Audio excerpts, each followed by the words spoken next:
Welcome to The Thing About Austen, a podcast about Jane Austen's world. I'm Zan. And I'm Diane. And this episode, we're talking about bell pulls.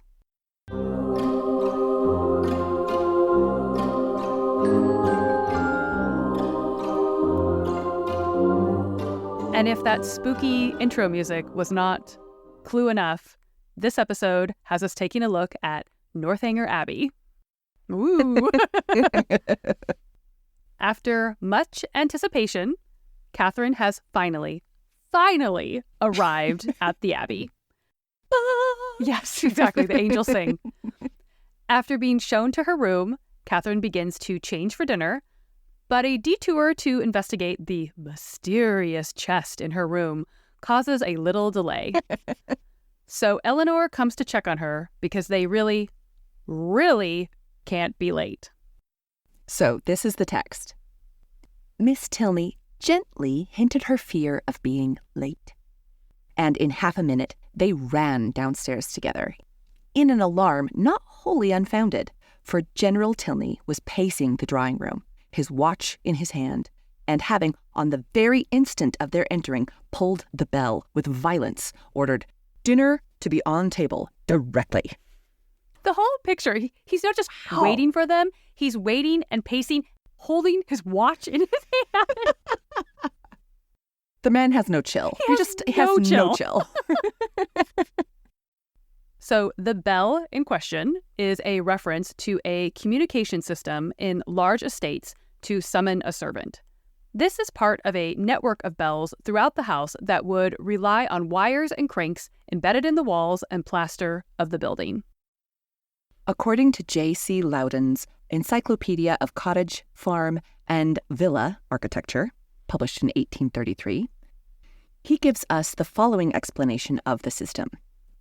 The art of bell hanging may be described as the art of conducting lines of wire intended to ring a bell at one end when pulled with a little force at the other, in all directions round the apartments and through the walls of a building in such a manner as not to obtrude on the view. That's very important. I think that last part is the big selling point here. This is a relatively new system since it began in the latter half of the 18th century.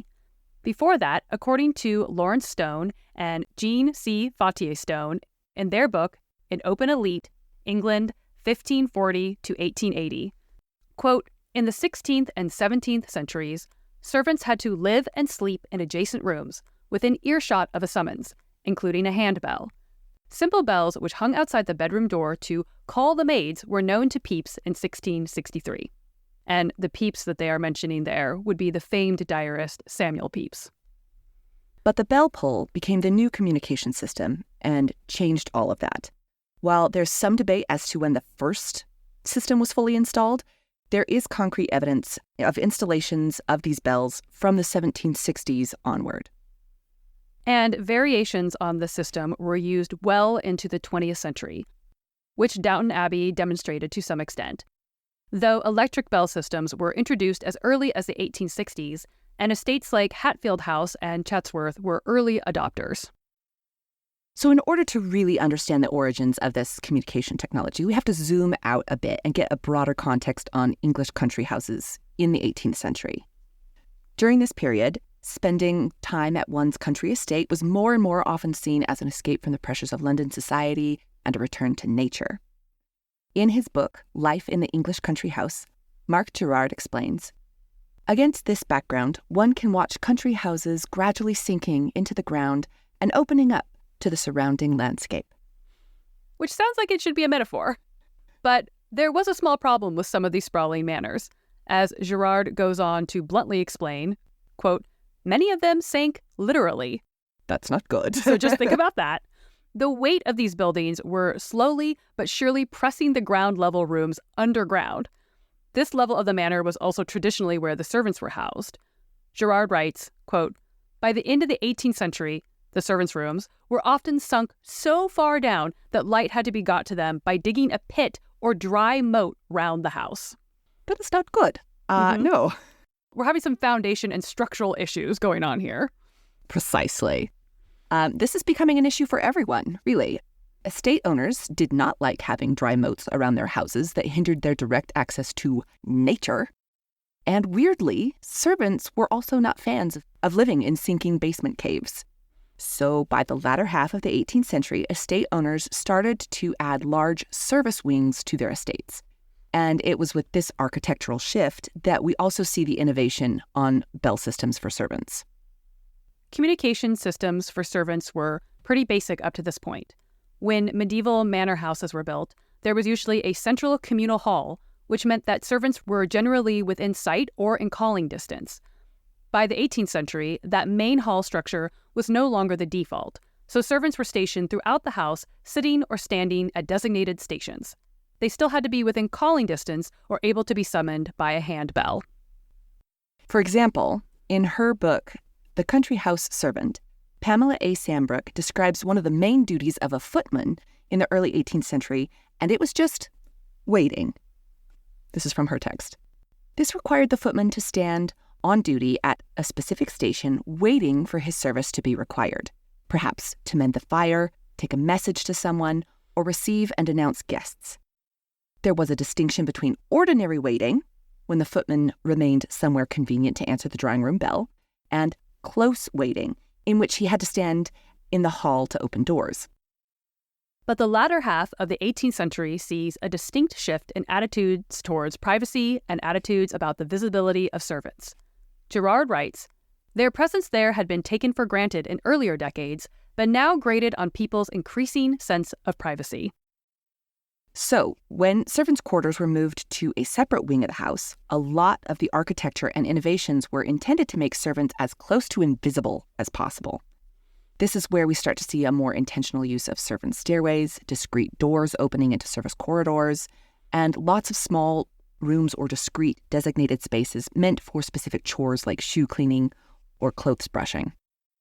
And I think a good example of the kind of servants just sort of there looking at you all the time is in the 2020 Emma. They do a lot more, with just like having the servants sort of around all the time. And you can just tell that they are observing, even though they're supposed to like be fading into the wallpaper or whatever. But like there are people there. Yeah, there are people there, and they have thoughts, feelings, and opinions of their own. Surprise, surprise. And they really see what's going on. And now we get to the advent of the bell pull system. Everyone's so excited. Yes. And the crowds rejoice. As we mentioned before, these systems were innovated starting in the 1760s and continued to be updated into the 20th century. We're going to get into the minutiae of the system's mechanics, and to do this, we decided it would be easiest to organize these descriptions as if we're following the system from the moment someone pulls the bell, follow those wires through the house's infrastructure, and then end with the bell ringing and the servants' responses. So we're going to take you guys on the journey of a bell pull. I like that. Can we make that into a children's book? Yes, absolutely. In their book, Technology in the Country House, Marilyn Palmer and Ian West dedicate nearly an entire chapter to breaking down the function of bell systems as part of communications within these estate houses. So we are drawing a great deal of information from their research, and they are the kinds of material culture nerds that we want to be friends with. Marilyn, Ian, give us a call. So bell pulls would be installed in the main rooms of the house occupied by the family and guests.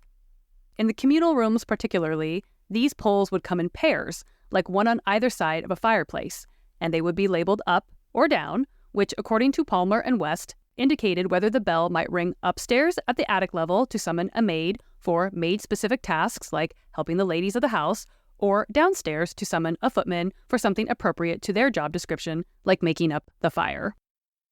In bedrooms, pulls were often installed on either side of the bed so that people could summon servants without even having to leave the convenience of their beds. So, also, you don't get to rearrange furniture much with that situation. So, the pulls were originally made of things like a narrow piece of tapestry or embroidered strips of cloth, though they could also be made of thick, ornate cord. They also usually had a weighted ornament at the bottom of the pole so that they didn't just flap about. Palmer and West give an example at Audley End, in which the end of a bell pull is allegedly weighted with the tassels from Sir John Griffin's dress uniform. They also have records of Messrs. Willerton and Green, jewelers in New Bond Street, being paid £1, 4 shillings, 5 pence for an ivory and gold bell handle for the same estate. So you could be as ornate as you wanted with these bell pulls and really make them fit the decor of the room. Like Lady Catherine for sure has a bell pull that's going to make a fitting companion for her chimney piece. Oh, yeah. I mean, I'm surprised she didn't point it out. I mean... Probably Mr. Collins could tell you exactly how much it costs. Precisely, yes. So, soon there were innovations that also allowed for a bell lever rather than a pull. These were particularly useful in rooms with a dado, or mid-wall railing, from something like a wainscoting, so that the wires from the bell pull system could be hidden behind these walls. So it just would sit on that little railing and you pull the lever. So these bell handles or levers would also be customized for the rooms that they were in, and according to Palmer and West, quote, were often made of porcelain, china, or cut glass, and heavily gilded. Others were made of bronze or brass. They could incorporate things like family crests or even have custom Wedgwood designs. You could do whatever, right? And considering how General Tilney feels about his breakfast china, he probably would have drawn attention to a Wedgwood design if it were on the bell lever at Northanger Abbey. He would have told everybody all about it. Yeah. Or possibly he's put his uniform tassels on it. Like, that's also an option. But regardless, from the text, it seems likely that he has a pull rather than a lever installed at the Abbey. Now let's talk about what happens after the bell is pulled. The pull is attached to a wire that would be likely hidden in the cornice and moldings of the room. These wires were usually made of copper rather than iron, since it was more resistant to the damp. The wires would then need to travel in either horizontal or vertical directions throughout the house to maintain tension attached to the bells. To accomplish this, the wire would travel through cranks made of brass or zinc alloy that would allow for the wire to bend at 90-degree angles while maintaining tension. Palmer and West then go on to explain that by using these cranks, quote, wires were taken from the bell pulls in each room up into the attics, across the attic floor, and then bunched together in metal tubes down to the bell boards, or wherever the bells might be leading to. They continue, quote, if bell systems were added to existing properties, as was very often the case, much damage could be done to existing plasterwork, and so wires and cranks can still often be found at cornice level where bell pulls were used, or concealed behind dado rails where these existed. In new houses or new construction, bell wires could be grouped together in pipes in the walls and then plastered over. You know, when one is completing a renovation, this is obviously a very important topic to keep in mind. How will we maintain our plasters while also getting the convenience of this new system? Palmer and West point out that because of all the wiring required for these systems, they were initially installed by whitesmiths, people who worked with white metal such as tin or galvanized iron. But by the 1780s, bell hanging became its own specialist trade, so there were ads referring to bell hangers starting from this period. And bell hangers were also often locksmiths, and they were considered something like domestic engineers, along with pipe fitters and whitesmiths. So the two most common job complaints for bell hangers when it came to these systems were, 1, the difficulty of getting the cranks hung perfectly level and having to redo work, and 2, the most likely part of a bell system to go wrong once installed is that the wires snap. That is why, in Castle's Household Guide, being a complete encyclopedia of domestic and social economy and forming a guide to every department of practical life, published in 1869, Castle recommends that, quote, the cranks and connections should, if possible, be where they are accessible when repairs are necessary. So it's like, you want stuff to be hidden, but if it's plastered over and then it breaks, you have to demo into the walls to fix it. Yeah. And these are thin wires. Like, the likelihood that this is going to break is relatively high. So now we have finally arrived at the end of the wire where the bell rings. For whom the bell pulls. Exactly. So in the 18th century, when these systems were still relatively new, it's likely that there wasn't one central bell board. That became a lot more common in the 19th century. Palmer and West point out that it was most likely that there were sets in a few key locations, like the main service corridor or the butler's pantry, where the senior servants could hear it and then delegate the responses. Other locations might be the attic corridors, like we mentioned earlier, where the housemaids might be most likely to respond. But all these locations would likely differ from house to house. It's going to depend on each individual house's architecture and setup. Right. And and which servants are housed where and what are the demands of the house. Wherever the bells were located in the house, they were usually mounted at cornice level, and each bell might be individually labeled with the room name so that it was very clear where the summons was coming from.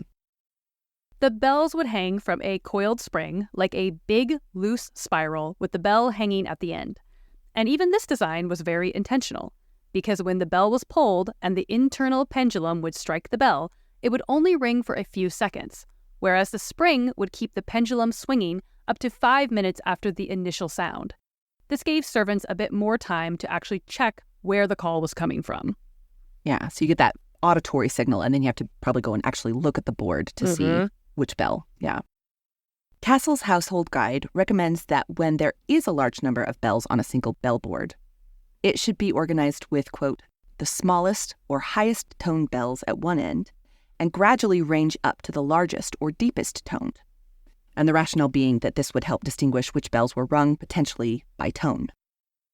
And this brings us to some of our favorite details or debates about the bell pull systems, and that is the debate as to whether servants could learn to recognize the sound of individual bells and save themselves a trip to the bellboard to respond to the call.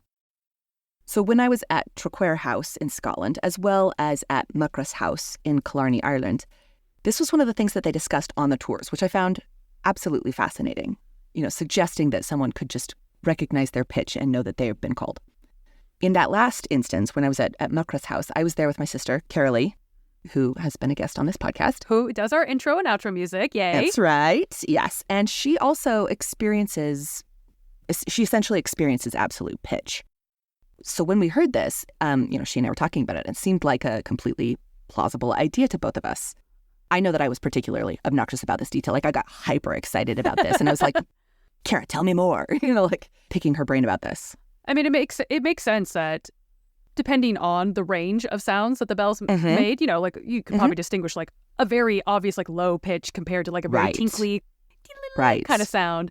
But for sure, like if you happen to have somebody on staff who had that ability to experience absolute pitch, that they might really be able to like differentiate even between the bells that are right next to each other in same sizes. Exactly. Yeah. However, Palmer and West have their doubts, so just raining on our parade a little bit. Truly. They write, quote, "It is unlikely that this was always the case.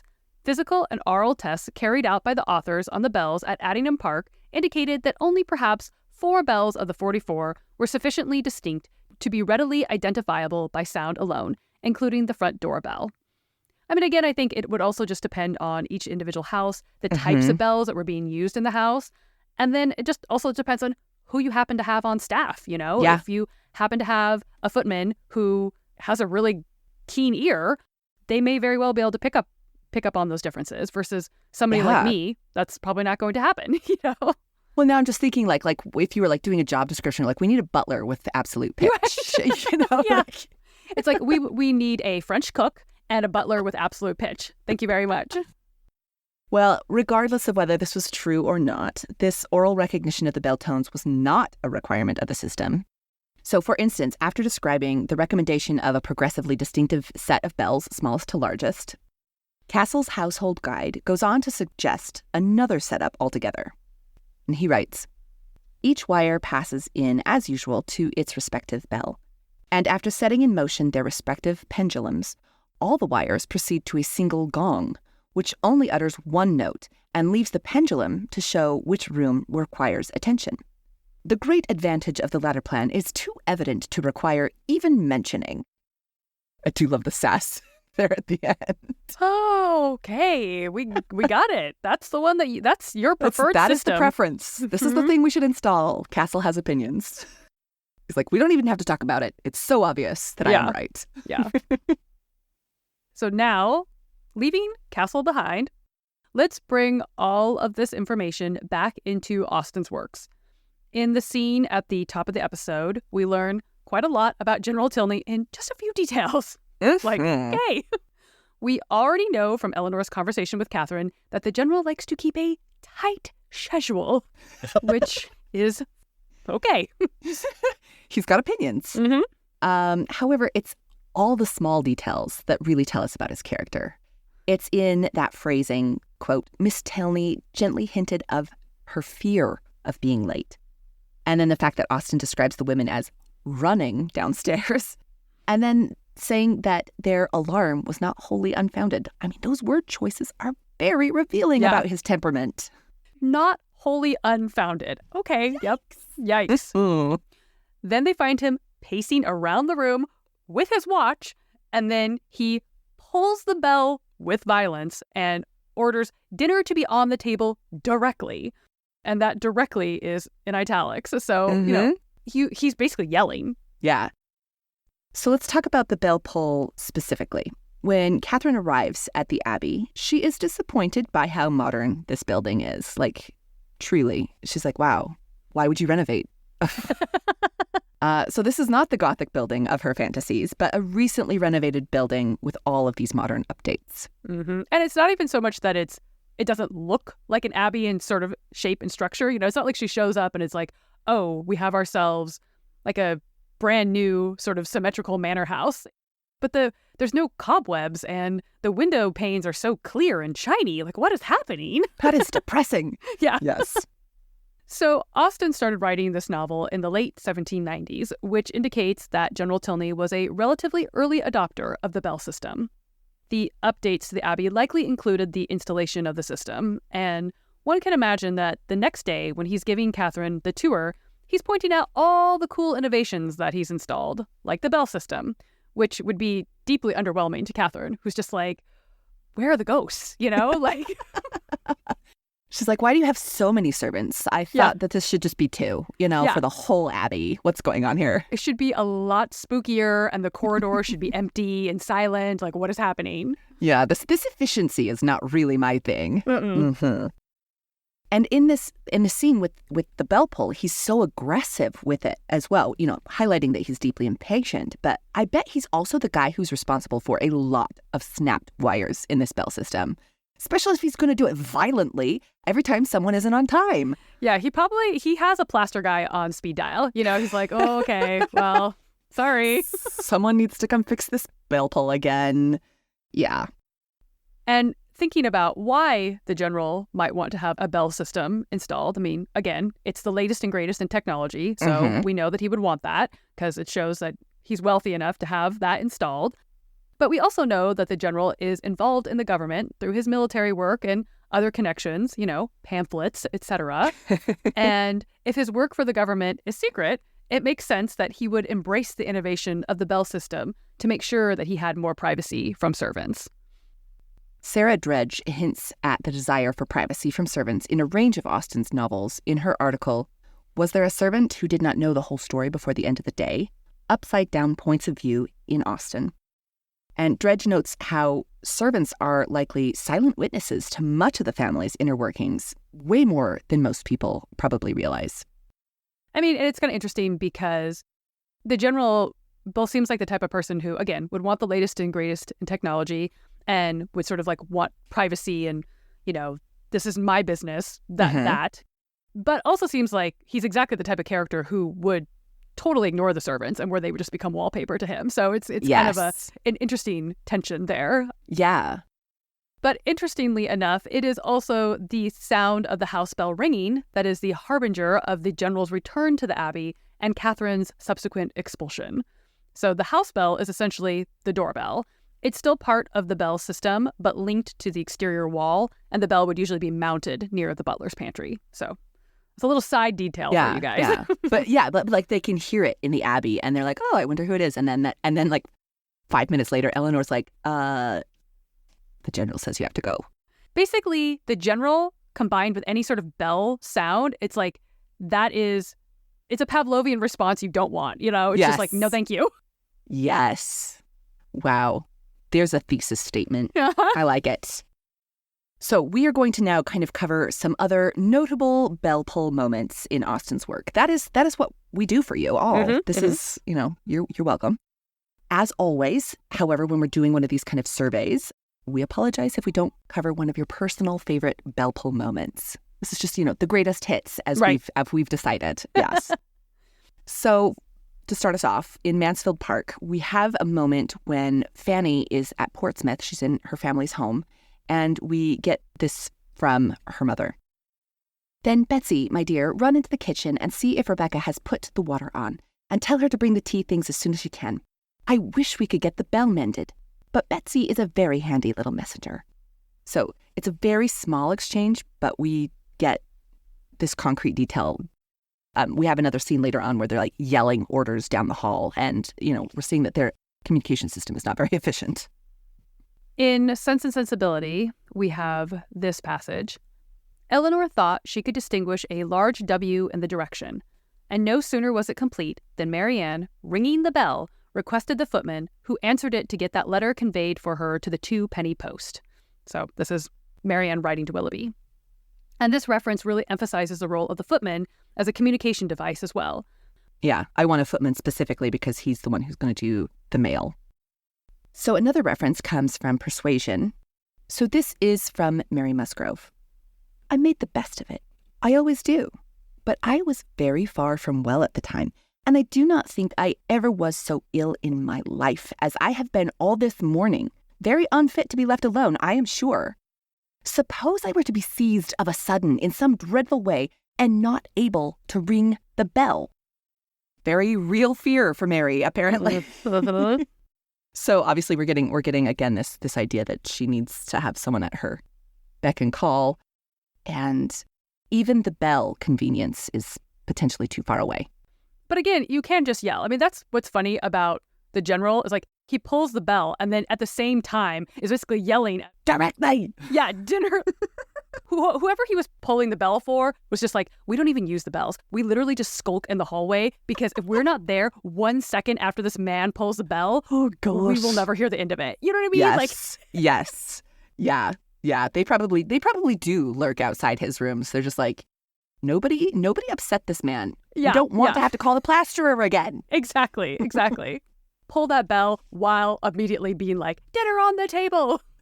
So, it's okay, Mary. Just shout. It'll be okay. Just shout out. Yes. Yeah. Well, if you have any thoughts on the general or bell pulls, you can find us on Instagram at The Thing About Austen and on Twitter at Austen_things. You can also check out our website, thethingaboutaustin.com, and email us at thethingaboutaustin@gmail.com. And you can check out our merch for the podcast on Redbubble. Go to aboutaustin.redbubble.com. Stay tuned for next episode when we'll be talking about white soup for the Netherfield Ball.